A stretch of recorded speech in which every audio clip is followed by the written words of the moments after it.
I just got finished watching two of my favorite YouTubers, and they both repeated this phrase that every time I heard it, I just cringed. And the first time I heard it, I was like, that's bad advice, but whatever. And then the second time I heard it, I just got this fire in my bones that if the world wants to listen to this piece of advice, that's fine. But for my Christian brothers and sisters to hear this advice and take it on as if it could be from the Lord, I just couldn't sit right with that.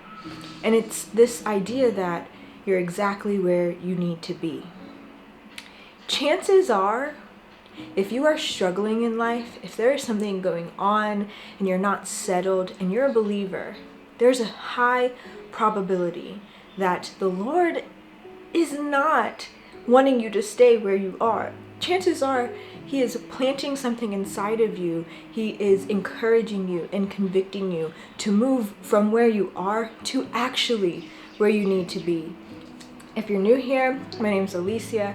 I live in Central Asia with my husband, my 1-year-old son, and one on the way. If you're wondering why I'm drinking my tea out of a plastic cup, it's because we are packing up our entire house to go back to America, have the baby, and come back. And when we come back, we'll be moving to a completely different city within the country that we're living in. So everything's packed away, but I didn't want that to stop me from having my tea, my raspberry leaf tea.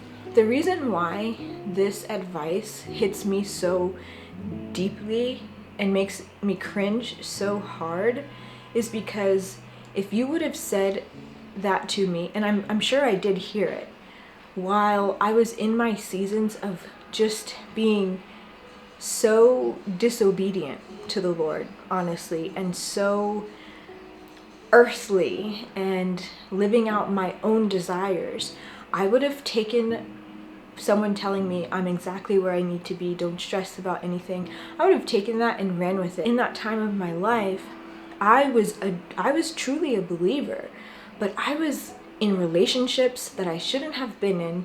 I was entertaining friendships that I shouldn't have had, doing activities that I definitely should not have been doing.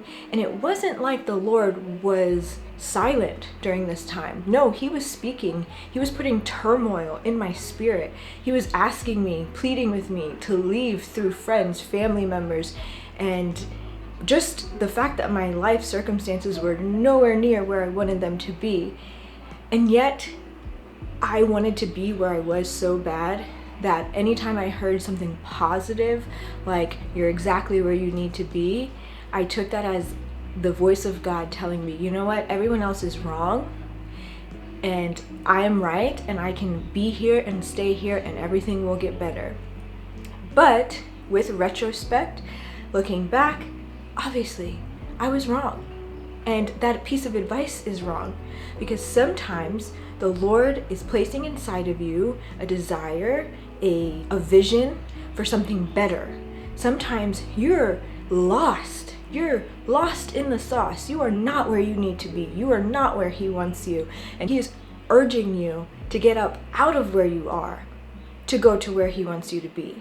Sometimes you need to get a job in order to support your creative pursuits, and that's where you need to be. Sometimes you need to break up with that person that you're not supposed to be with, and that's going to get you closer to where you need to be. Sometimes you need to put down the candy bars and the ice cream and the unhealthy foods, and that's going to get you to where you need to be. Sometimes you actually have to take steps to get to where you need to be, and then you'll be where you need to be. You know it when you are in the season where maybe everything is not perfect, but you know that you're being obedient to the Lord. There's a different feeling. There's not this sense of turmoil. There's not this sense of missing out or needing to be somewhere else. There's a peace.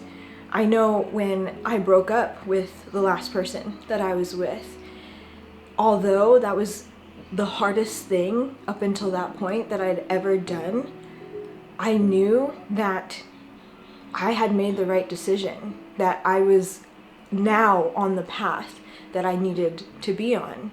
And sure enough, literally not too long after, I met my husband and we got married like 6 months later, because it was so evident and so clear that I was not where I needed to be, and he was ushering me into this season of finally being in his will. And so there's this concept of radical obedience, which to me is just simple obedience. And in the world's eyes, it is radical. Sometimes doing things according to the Lord's voice requires you to do things very counterintuitive of what the world is telling you to do. And to them, it looks radical. But I think for a believer, it's just simple obedience. Sometimes it's the hardest thing you have to do. Sometimes it's the easiest. It's something that you've known you've needed to do for a long time now. You just haven't found the motivation to do it. Take this as the motivation, please, because the place that I am now in my life compared to, say, 5 years ago, me and my husband have been together we've been married for 4 years, so together 4.5. The place that I am now, sometimes I get even caught up just in so much regret with how much I didn't listen to the Lord way back when he was speaking. And I just think, like, where would I be if I would have just listened to him? Obviously, it's not good to get caught up in regret or shame, because it helped me get to where I am today. It helped me be passionate about this subject of obedience right now. I strongly encourage you, highly encourage you to listen to the voice of the Lord in your life. And I promise you, everything will turn out the way it's supposed to, and you will be where you need to be. But first, you have to have faith. And first, that faith must compel you and propel you into obedience. And then you can finally say, Lord, you have me right where you want me, and that's where I need to be.